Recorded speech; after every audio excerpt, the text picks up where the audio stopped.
Hello, in front of me I've got KEYCHRON K2. In this video I'll show you how to manage Quick Start application function.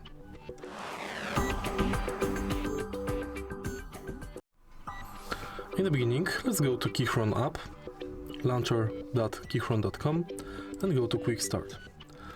From this menu, you have to download and install KEYCHRON Assist. Once it's done, you'll have this menu. Now, you can create Quick Start application. You can set shortcut key, select the software you want to open quickly, and then bind it to the key. Also, you can quickly open web page.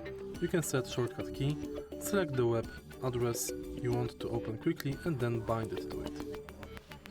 For example, let's select create, select title,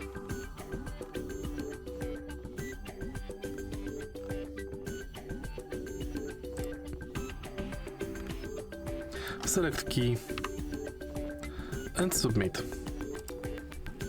Now whenever we press this key, we will start this app.